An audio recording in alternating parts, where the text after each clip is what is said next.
Welcome to Next in Tech, an S&P Global Market Intelligence podcast where the world of emerging tech lives. I'm your host, Eric Hanselman, Chief Analyst for Technology, Media, and Telecom at S&P Global Market Intelligence.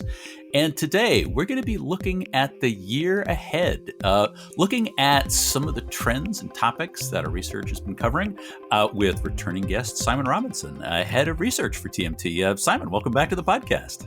Thanks, Eric. How are you doing? Happy New Year. A very happy New Year to you as well, as we were kicking this all off. And as part of our New Year's celebrations, we have our trends reports for those that are familiar with the 451 research world, our previews of late, but they are out and they are even more wide-ranging than they have historically been. I mean, if we look at what we've been covering, the trends reports, I was looking, just enumerating the whole set. We are covering all sorts of things in terms of both technology, market perspectives, a whole set of things. We've really covered a pretty wide swath, yeah? Yeah, we certainly are. They've always been fairly comprehensive in terms of their sweep, but I think this time around they're even more wide-ranging. We essentially have published a set of predictions around each of the markets that we cover. Now, historically, that's been focused on more on the technology segment, and we certainly are doing that again this time, but we've now expanded that to focus on additional segments in media and technology. So expect to see insights in that body of work from cloud, from multichannel and broadband, fintech, customer experience, employee experience, security, IoT, data, AI analytics, media, DevOps, cloud native. You know, this is it all adds up to a fairly weighty volume, but I think is an excellent demonstration of our capability, but both the breadth of it, but also the depth. We get into the key aspects that are driving each of these segments that are core to what we see happening in the industry. Well, I think that's one of the challenges we've got discussing it on the podcast is figuring out which to cover. Yeah. Well, because the other thing, for those that aren't familiar with the previews and trends, we really are digging into a whole set of trends that are happening in each of these areas and looking for each individual report. It actually digs into, somewhere between, I don't know, for most of them, 8 to 10 different specific topic areas that they're looking at the year ahead. And a lot of perspectives in terms of where this is and a lot of thought about what's happening in what are pretty complex markets. And more importantly, some of the interactions between them. And that, I think, is something that's really, to my mind, the interesting part of a lot of the trends. It's that thought-provoking piece of really getting people to get looking that a little bit further ahead, taking a look at what's happening, really sort of triangulating what's coming next in what are a set of areas that vary far and wide. Yeah, that's right. And part of what we're doing and why we're doing this a little bit differently is the new capability that we have in this group. We are operating now as a single TMT research team. This is a change that we made following S&P's acquisition of IHS Markit, which was completed earlier last year, and brought together the two separate research groups, 451 Research on the technology side, Kagan Research on the media and telco side, into one research team. And this has paved the way for some pretty exciting changes. Firstly, the hive mind just got even bigger. We now have an even...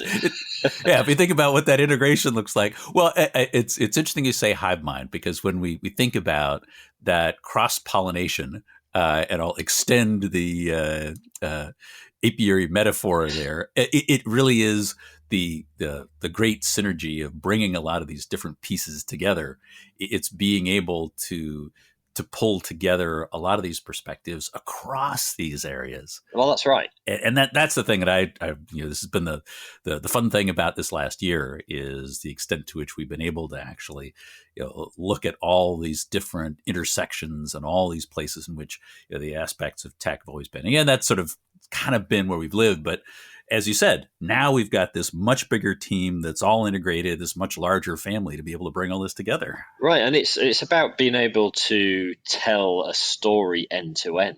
And I think, as looking at the entirety of the digital transformation story, the evolution of the economy to a digital first footing, this is meaty, impactful, exciting, fast changing trends, and this is what, as you say, this is what's so exciting about this space. I think we've never, certainly if you look back on the 451 side, we've never been about technology for technology's sake. We've always been about the context and why this technology at this time. What is it helping to enable further up the stack? But now we can, I think, with this broader group, we can deliver an additional set of perspectives in a more, maybe outcome-oriented approach. We can start to make these connections right across the value chain, and really, the core of it has always been for us has been to answer that so what question. Why should I care?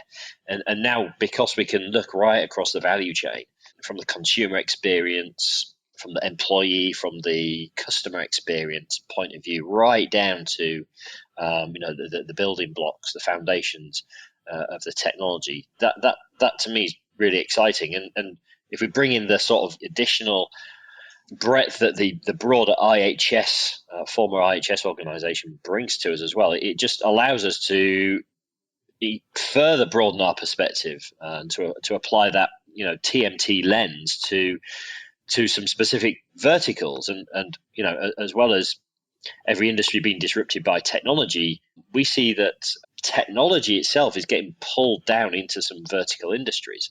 You can append tech to pretty much every market segment, and we've been going down this road for some time. For example, we've got the new fintech channel, which I know we've discussed on the podcast, but there's much more we can and will be doing here across additional vertical markets, whether that's in automotive and mobility, the energy space, doing more in finance, supply chain. There is just so much more perspective and potential we can add here, which is really exciting. Well, it's one of the things that I've had the pleasure of being able to dabble a little bit in with some of the podcast guests over the second half of the year, as we started to bring a lot of these perspectives together. We started to get more integrated into more of this family and actually look at what those outcomes are. But that's one of those things that I'm looking forward to in the year ahead for my New Year's wishes, of being able to actually bring all of this together in a much more formalized fashion and actually start to look at some of the synergistic research outputs that are actually starting to pull this together. I mean, you mentioned fintech. I mean, look at what's happened in the transformation of what was a relatively discrete set of technologies in payments and their integration. And this is one of those things we've been talking about with Jordan McKee and his team about some of where that fits. Now we're really seeing this as a complete technology layer that extends across all sorts of different aspects. It's not just that back end to the customer interaction piece. It's now something that, this is something that Cheryl Kingstone was talking about on the last episode, this ability to be able to integrate all of the customer interaction pieces throughout that journey, and the extent to which that also extends to employee interactions as well. So it's not just customer experience, it's employee experience, it's the total experience package, and it's the technologies that come across it. I mean, there's just so much, and that's just one area. When we start looking at other aspects of the general areas we cover, we keep seeing all of these amplifying effects when these aspects of technology start to blend together into a much greater whole than just the sum of the parts. Yeah, indeed. And where I sit as kind of head of research, what kind of gets me excited is our ability and how important it is to clients to be able to, connect some of these dots. Technology is as we know, is an increasingly integral part of the fabric of every industry. But it's the way that these technologies are overlapping, coalescing, interconnecting. These are often more interesting spaces. Yes, we'll always provide the specific sector view, but I think providing data and insight into how these industries, these technologies are coalescing is also really important. And also, I mean, just from the perspective of being an analyst, when you get smart analysts collaborating, that's when the fun starts. That's what our analysts enjoy doing. That's when you get some of the most interesting insights and data sets. Take metaverse as an example. Oh, all right. You said the M word now. There you go. So. There you go. There you go. So all right. set the alarm bell we've going. Gone there. So okay. we'll go kick off the new year. We'll go straight there. Yes, I know it's somewhat of a divisive topic. It's certainly a noisy topic, but once you get past that noise, we do believe that what we see emerging here is a kind of a vision for the next iteration of the internet. That is exciting. I mean, what is that going to be? If you look at how we're defining metaverse, so I'll give you a definition that comes from Ian Hughes, who's leading our coverage here, although as we'll talk about, it's definitely a collaborative effort. He talks about it as the metaverse as a single, shared, immersive, persistent, 3D virtual space where humans interact with each other and with data to enhance the physical world, as much as replace the physical world. So, I mean, you think about all the components in that. There is so much that needs to happen to make this a reality, to deliver this. I think that's why there's excitement. That's why there's a bit of skepticism, because there is so much that needs to come to fruition here. But it's across every segment that we cover. Yeah, it is indeed. I joke about it, but Cheryl Kingstone was talking about the customer experience aspects, the fact that this now opens new markets, the fact that this is yet another channel for engagement for organizations in terms of both their employees and their customers.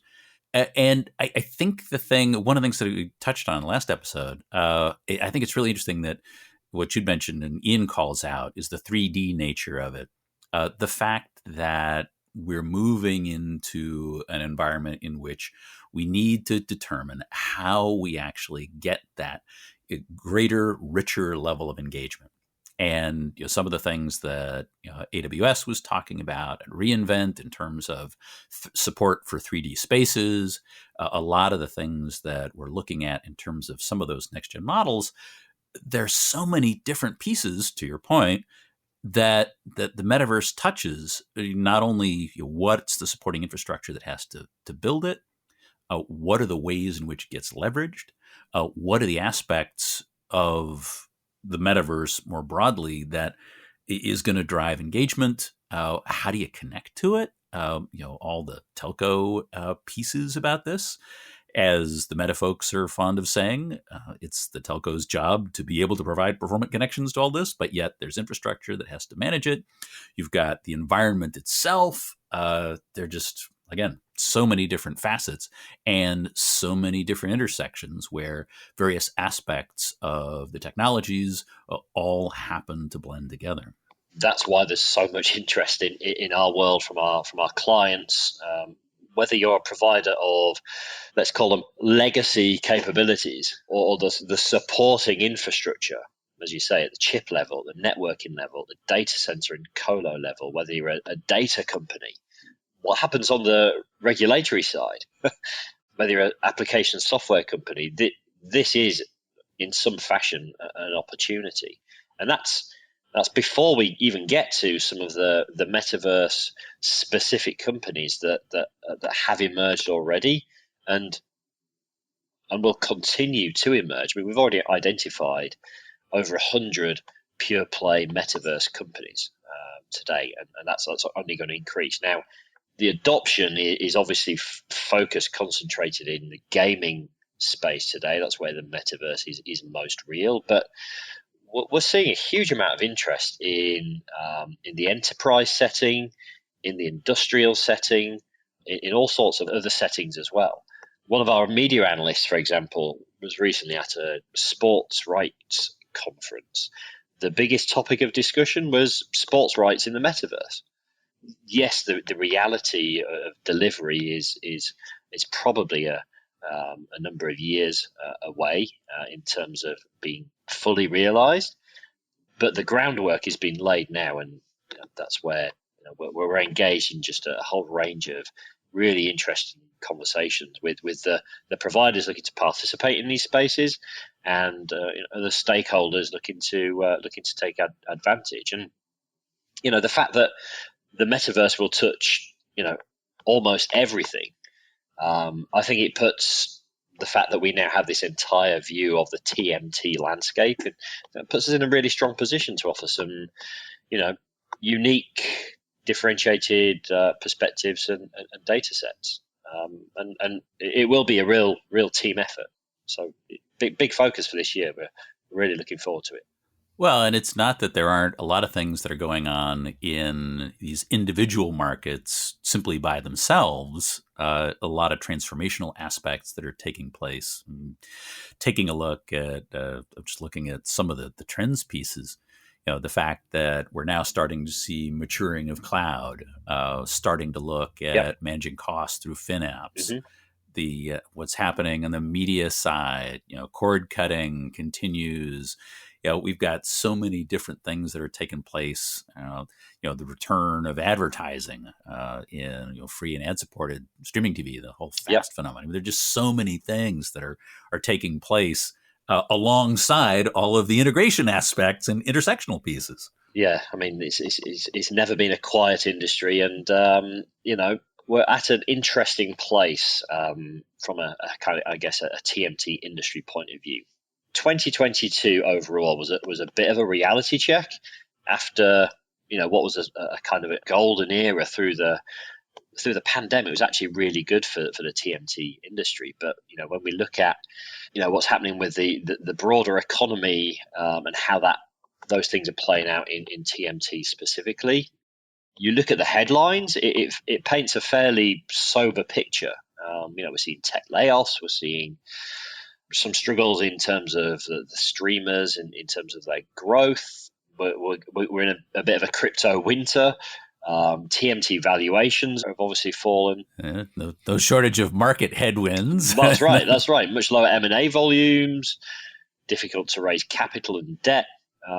So, if we kind of put what is actually going to happen this year? Some parts of the market are going to be challenged. And if we've learned anything over the past few years, it's to expect the unexpected. I mean, this uncertainty is the prevailing strong sentiment, and certainly isn't going away. And I think we should expect some ongoing belt tightening.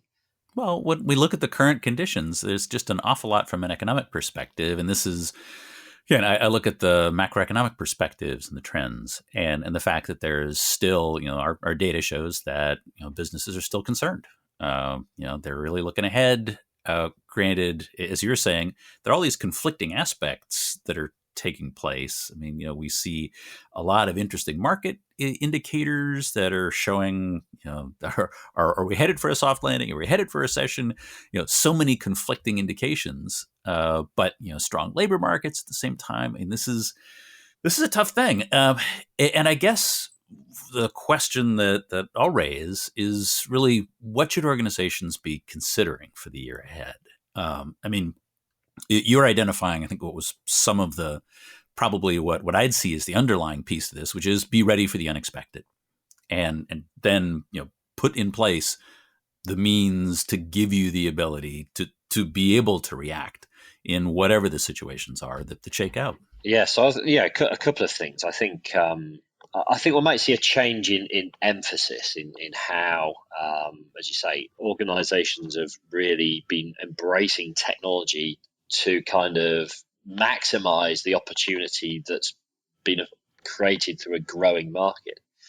I think we're going to see a change in emphasis from growth from the top line to the bottom line, or really to the expense line. I think there's a role technology can play here to help companies with greater efficiencies, with some savings there. And obviously there are a lot of different ways that can play out, but maybe a couple to highlight.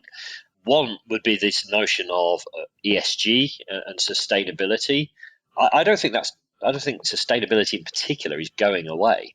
And yes, it's great to be green, and organizations are embracing this to help achieve their net zero goals and so on. But if you can also make the case that we can embrace new approaches, new technologies to save money, to reduce the kind of cost footprint of the technology stack.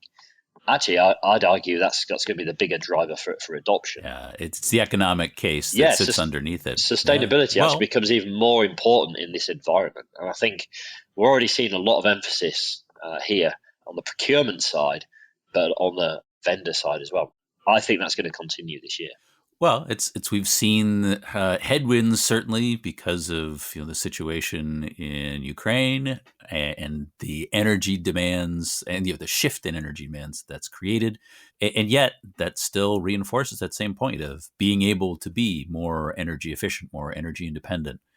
Clearly, is something that helps in those sort of difficult situations as well, and things that from an economic perspective ought to affect the bottom line of the business. That's right. And when we're talking about bottom line, things like you mentioned FinOps.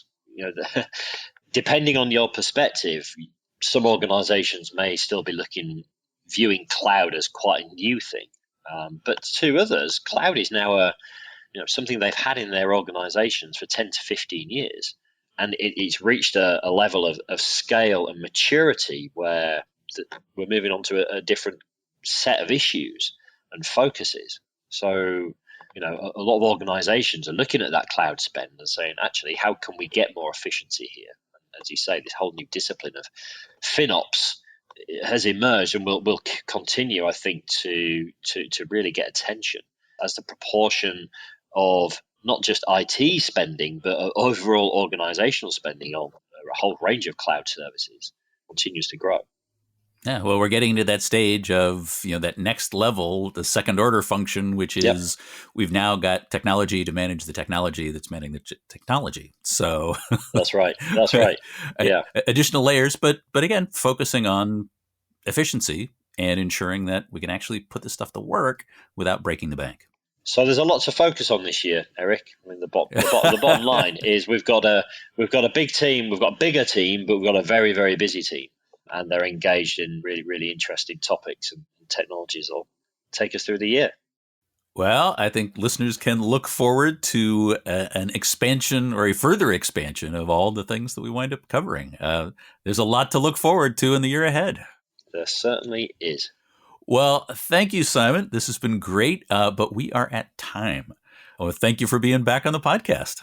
Great to be the first guest of the new year. Thank you. Absolutely. Kicking it off with a bang. And that is it for this episode of Next in Tech. Thanks to our audience for staying with us. And thanks to our production team, including Carolyn Wright, Ethan Zimmon, and Syed Waji Abbas on the marketing and events teams, and our studio lead, Kyle Kenny-Losi. I hope you'll join us for our next episode, where we're going to be diving back into a much more future-looking topic, quantum, or maybe not so future. We'll see. I hope you'll join us then, because there is always something next in tech.